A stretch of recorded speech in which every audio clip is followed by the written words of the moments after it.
I was grateful for the opportunity that I had yesterday to lead a roundtable discussion with some of the collaborators on Cappella Romana's latest release entitled Heaven and Earth, which is coming out this Friday.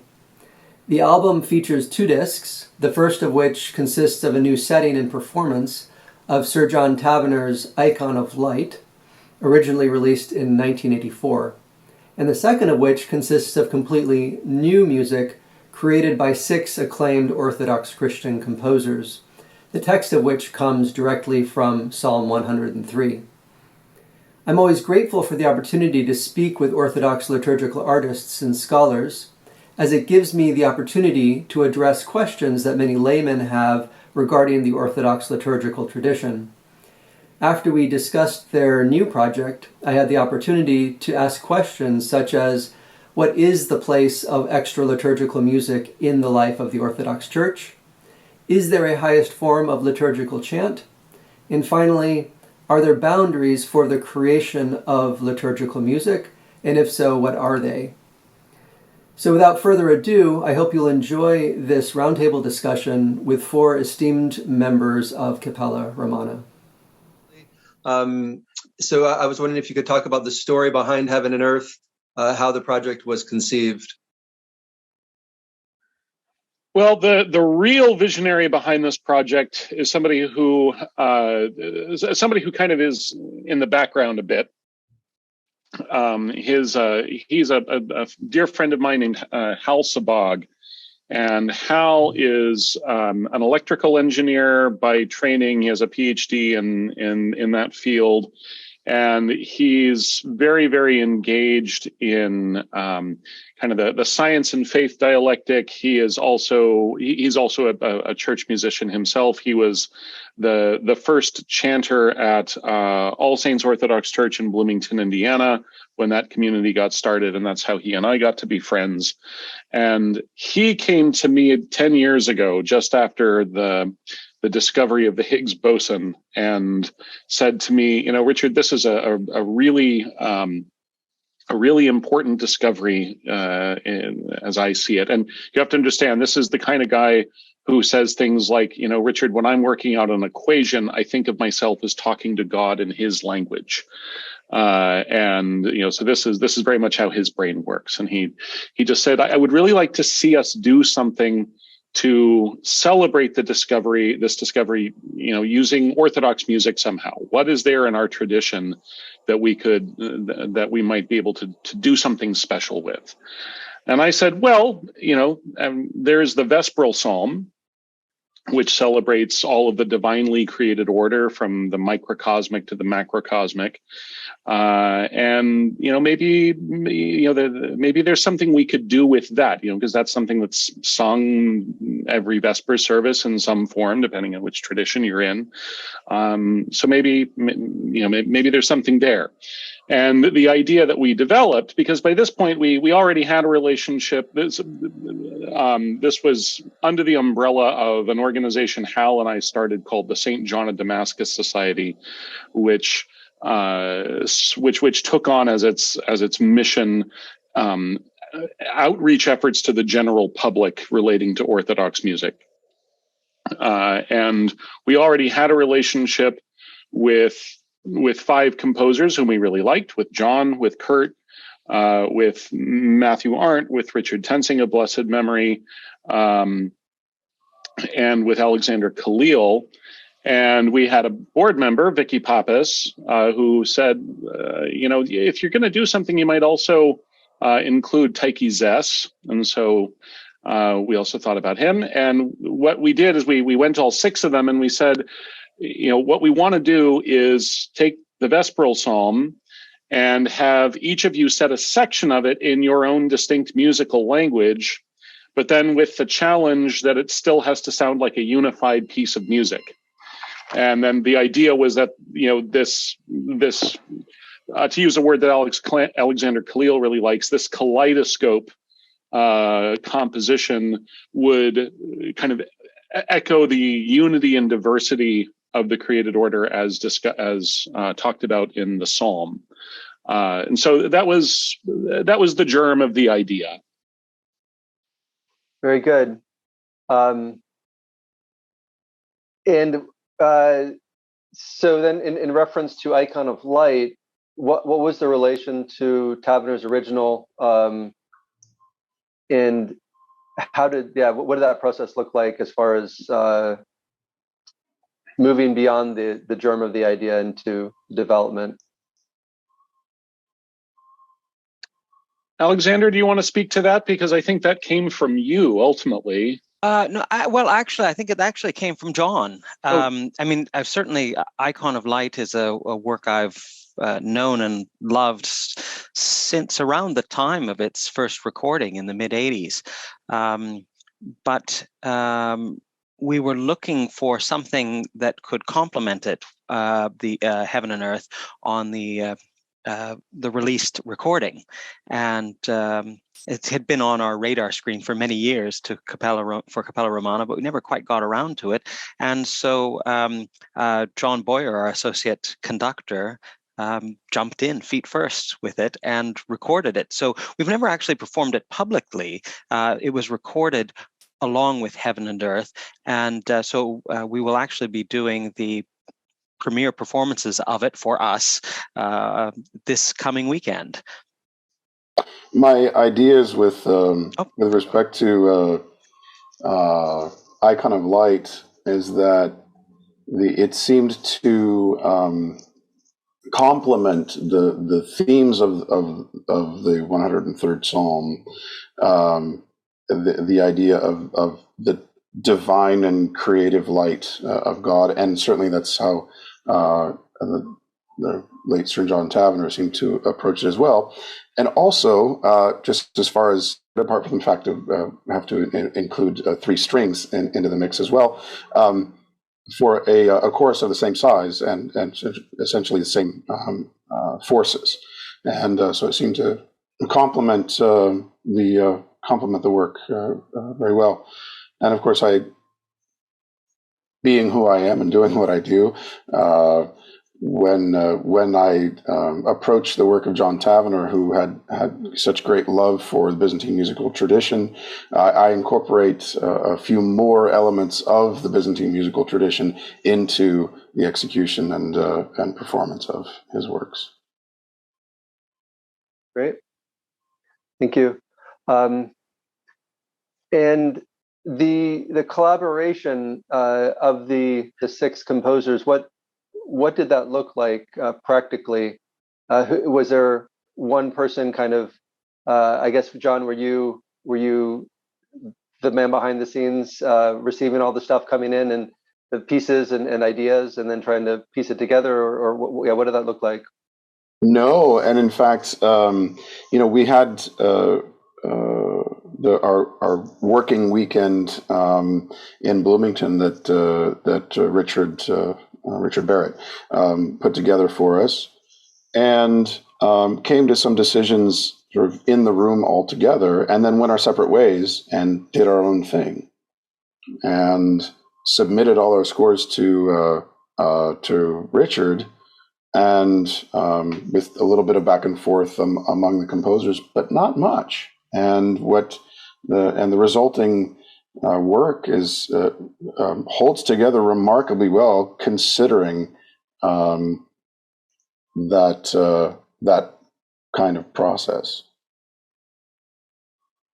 So there wasn't much massaging that had to happen to it. Not a whole lot. Just a couple of. There was some advice given from one composer to another. Oh, the end of your piece might transition into my work a little bit better if you did thus and such, but very little besides that. Kurt, you and Matthew had some interactions along those lines, as I recall. We did. I think we had agreed to work more or less in isolation. And I think that was a very deliberate decision that we made, because I think if we felt like we were forcing something, I think we'd lose a little bit of what we contributed in terms of our own individual styles. There's a delicate balance between how much you sacrifice for the so-called good of the entire collective work, But we did agree to have certain back and forth when we were done with our piece to see if there are certain things that could be tweaked a little bit to make the transitions work a little better. And that's something that Matthew emailed me after receiving my version of the center part of the work, and said, if you just changed a few of these notes, it would really make a nice transition into what I'm doing. And I was more than happy to do that, because that's really where I think the seams would show if you had no communication between handing off your portion to someone else. So I think those moments needed conversation, but the rest, I think we agreed to work in isolation, and I think the piece is better for that reason, because it does preserve, as you said, Richard, the kaleidoscope kind of idea. I should note, I was been a sort of observer on the margins of all this, but I think one thing that was made clear to me, just sort of observing it from afar, was how important the pre-compositional decisions you all made with regard to which text, working with the translator to even modify his text, the existing text, Father Archimandrite Ephraim Lash of blessed memory, and then the way that you went up dividing up the piece and the use of the refrains. So I get it. I wasn't in the room, so perhaps you might speak more about it. But there really were some very important things that you decided that allowed you then to go work in isolation and then stitch it back together at the end. Yeah, there were a couple of things that we did that helped in that respect, the sort of pre-compositional process, because we knew that it would be a great challenge for there to be any kind of cohesion in the work with our very different and diverse compositional styles and backgrounds. But certainly working with Father Ephraim, dear Father Ephraim, blessed memory, was a real joy and a blessing, I think, for us, that we had him on the conference speakerphone there in our meeting room, and his wonderful way of being, as he said, "Oh yes, well, fine," for whatever kind of suggestions we may have for the text here and there, and but then in addition to that, I came up with the idea for I won't exactly call it a leitmotif because that's a bit loaded, but a repeating figure that the composers could incorporate in whatever fashion they would like. That is borrowed from the tradition of the singing of the 103rd Psalm in the Greek Orthodox tradition, in the form that we call the Anixandaria, which openings, in which the last 10 verses of the psalm are sung. That at the end of each verse, there's this refrain. Doxa o Theos, Alleluia, glory to you, O God, Alleluia, which in the most traditional and most common version of the singing of that psalm comes up in two forms. We decided on one of those two, which is essentially, glory to you, O God, Alleluia.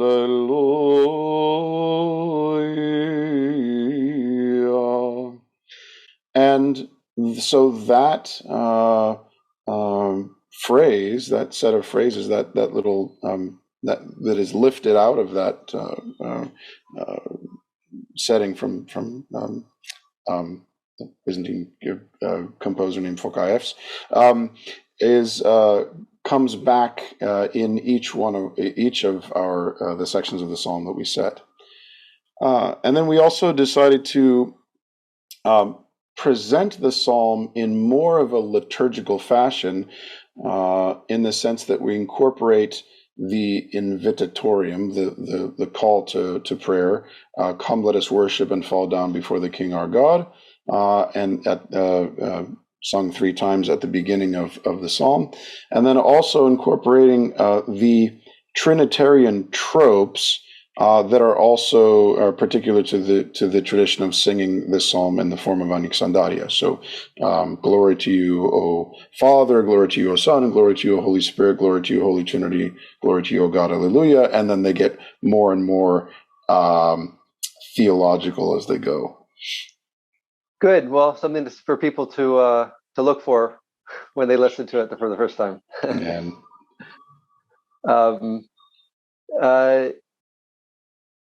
in the press release, there's reference made to St. Simeon, the New Theologian. I wanted to find out if that was something that was kind of a general reference to his theology, or was there something more specific, some kind of way in which his theology informed the project?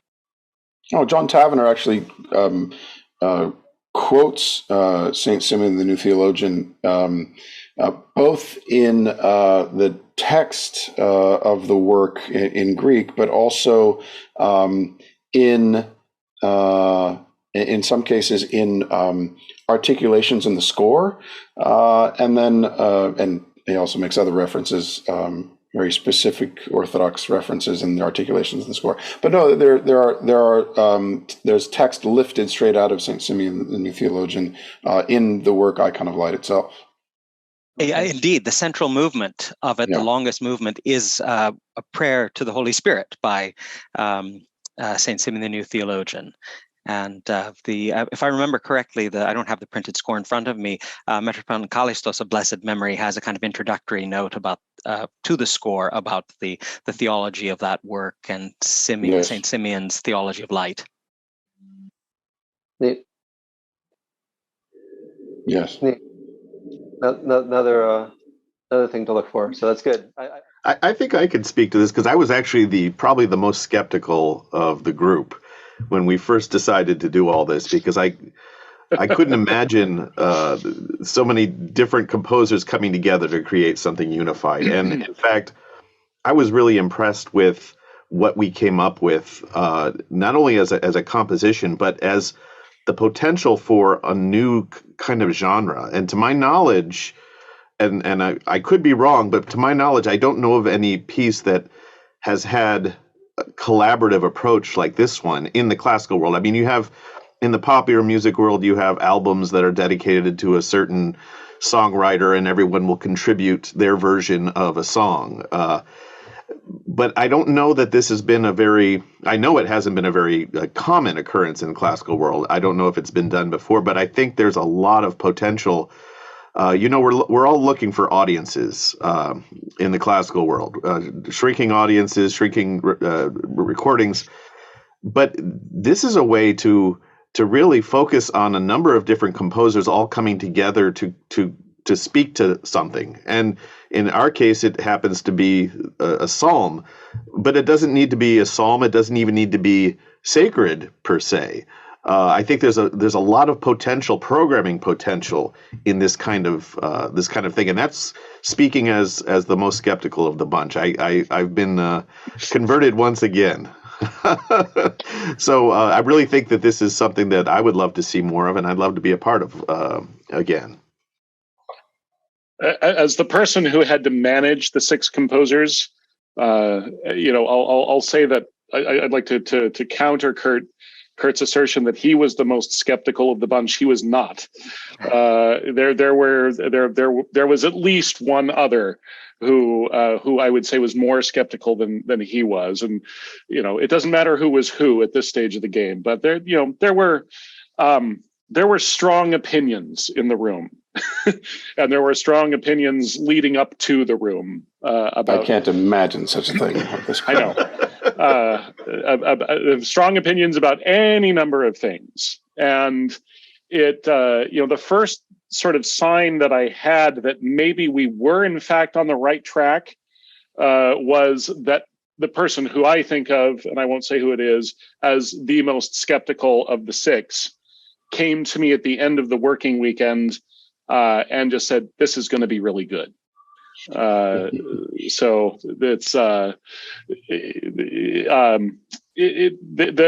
challenge. The challenge that Kurt talks about as being potentially very productive. I would say, having sort of shepherded this process over the last 10 years, I agree with him that it is worth taking on and that it is worth exploring, the challenges aside. I don't know the Cappella Romana catalog as well as I should. I have a number of recordings and have listened to more in various places at different times. So forgive my ignorance, but is this maybe the most challenging or audacious undertaking that Cappella Romana has done? I don't know, Alexander. What do you think? Oh, I don't know. There've been a lot of challenges along the way, and they're all very different. I mean, one of the composers whose work is on the was a collaborator in this project of Heaven and Earth, Richard Barrett of blessed memory. I mean, we recorded his setting of the Kontakion of Saint Romanus and for Christmas, and it's a large scale work. So that had lots of challenges with double choir and 6 soloists and so on. And we've and then many challenges also on the early end of things. And we just did a recording 2 weeks ago, actually, of Christmas 1400, the visit of the Emperor Emmanuel II to the court of Henry IV. So we were sort of showcasing the music that would have been sung at Christmas in Eltham Palace in London as part of the liturgical cycle in the Western Sarum Rite and the Byzantine Rite, because we know that Emperor Emmanuel had clergy with him and singers, and they did daily services. So, and just the virtuosity for the singers of having to switch between singing Latin with English pronunciation circa 1400 with polyphony and various other things in that style, and then switching around to doing Byzantine chant of the same period. So anyway, and then there was Lost Voices of Hagia Sophia with all the technology from Stanford as well. So lots of challenges, but I think John can speak. I think as the conductor of this particular project to the challenges of this one. It's I'll just say that, especially with respect to to Heaven and Earth, to the setting of Psalm 103,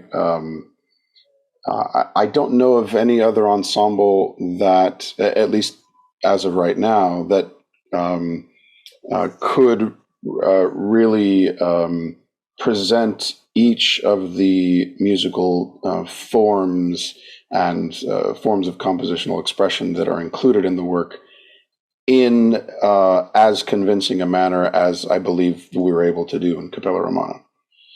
And the Icon of Light actually presents some of those same challenges, because it goes back and forth between sort of more avant-garde style